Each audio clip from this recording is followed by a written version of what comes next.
ជាដំបូងនាងខ្ញុំសូមគោរពដល់លោកគ្រូមុំសរឿននិងសួស្តីមិត្តរួមថ្នាក់ទាំងអស់គ្នា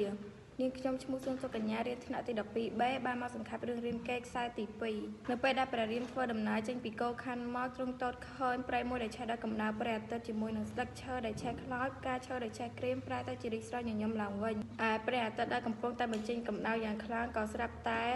បន្ថយកម្ដៅរបស់ខ្លួនវិញលុះធម្មជាតិរីកស្រស់ញញឹមឡើងវិញហើយព្រះរាមក៏បានប្រៀបប្រដូចធម្មជាតិទៅនឹងរឿងរ៉ាវរបស់ព្រះអង្គថាព្រះអង្គគឺជាផ្កាច្បារឆ្កនាងសីតាគឺជាផ្កាននងតំណាងឲ្យមានសុទ្ធនិងព្រះលក្ខណ៍ជាផ្កាចម្ប៉ាតំណាងឲ្យមាននិពន្ធដោយឡែកតែនាងកាយកេសីតំណាងឲ្យសត្វកន្លងឬធ្យូងខ្មៅដោយក្រោយមកក៏បានប្រៀបប្រដូចនាងកាយកេសីទៅនឹងសត្វមយូរីដែលពំតងឈូកឲ្យកូនវាស៊ីដោយស្មានថាជាសត្វពស់ហើយព្រះរាមក៏បានធ្វើដំណើរទៅជួបនឹងឥសីពាទ្វាដែលពន្យល់ពីទ្រឹស្ដីព្រាហ្មណ៍និយមនិងបង្ហាញផ្លាវព្រះអង្គទៅបួសនៅក្នុងចតុគោនៅនគរអយុធ្យាព្រះបាទទូសរវបានសោយទីវង្គតហើយនាងកាយកេសីក៏បានសរសេរសម្បត្តិទៅបញ្ឆោតព្រះភិរិទ្ធឲ្យមកគ្រប់គ្រងរាជសម្បត្តិដោយខ្លាញ់ថាឲ្យមកធ្វើជាអធិបតីនៅក្នុងពិធីរាជាភិសេករបស់ព្រះរាមនិងនាងសីតាព្រះភិរិទ្ធត្រេកអរយ៉ាងខ្លាំងក៏បានធ្វើដំណើរមកនគរព្រាហ្មណ៍ប៉ុន្តែទ្រង់ទៅឃើញនគរស្ងាត់ជ្រងំលុះទ្រង់ជ្រាបដឹងរឿងពិតក៏ខ្ញាល់យ៉ាងខ្លាំងហើយចង់សម្លាប់នាងកាយកេសីប៉ុន្តែព្រះនាងអង្វរក៏ព្រះភិរិទ្ធ